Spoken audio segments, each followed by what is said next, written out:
Howdy guys, Jimmy Song here. I wanted to talk in this video about the B Foundation. This was something that was announced by Giacomo and Elena at Baltic Honey Badger just a couple of days ago. And I wanted to talk about what it is and what it means and so on. It's supposed to be a nonprofit foundation that's supposed to help the ecosystem of Bitcoin. And their stated mission is to help the Bitcoin ecosystem as a nonprofit, sort of getting rid of the tragedy of the commons. A lot of people are complaining because this is a lot like the Bitcoin Foundation. And the Bitcoin Foundation was something that happened in 2012. I believe it was like Brock Pierce and Mark Karpelès and Charlie Shrem and several others that created the foundation. It had a lot of problems, and I won't get into any of that, but there were a lot of problems. A lot of people saw that it had a lot of problems. It ran out of money, and they more or less have dissolved, though I think Bruce Fenton might still be doing something with it. I'm not exactly sure. But a lot of people are viewing B Foundation as something similar, and I think that's a mistake. I think B Foundation is its own thing, and we don't know what it will be doing. Obviously, Giacomo is somebody that I know pretty well from the morning show with Tone and everything else. So it's I am a little more predisposed to give him the benefit of the doubt.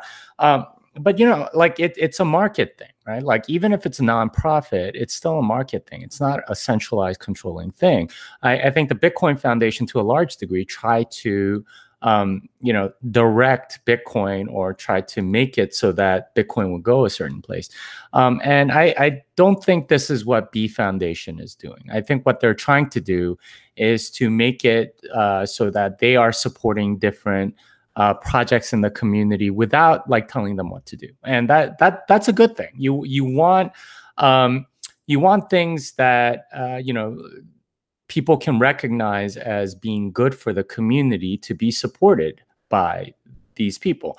Oftentimes people don't know which charities to give to, for example, so they give to some sort of meta charity that will figure out and do all of the due diligence and so on. It's a way for people to outsource a little bit of that, what is actually good for the ecosystem and so on. I've heard several VCs, for example, tell me, okay, well, I would like to contribute to the Bitcoin ecosystem. I just don't know where I should put my money or how to contribute and so on.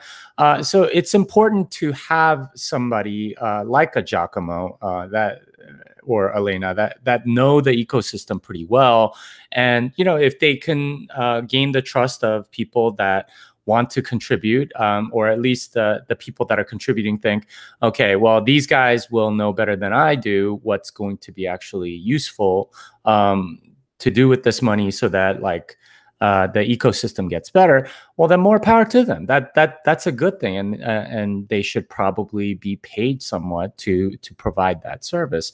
And I think that's what a lot of nonprofits essentially are in the business of doing.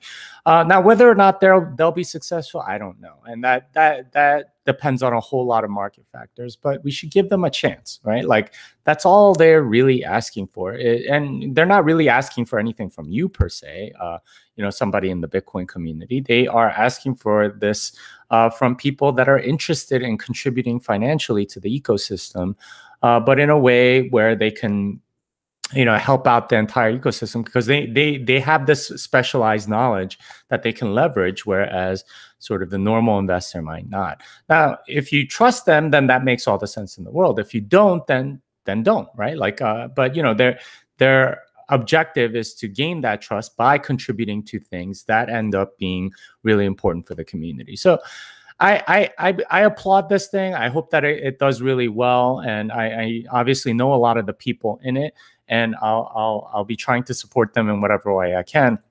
But I want you guys to know, this isn't necessarily a scam, right? Like a lot of people seem to be pointing in that direction. Now, it's okay to be skeptical. But it's wrong to just say straight up that they're a scam. They're not. They're trying to do something that I think has value. And that's I guess all I wanted to say. Anyway, this song is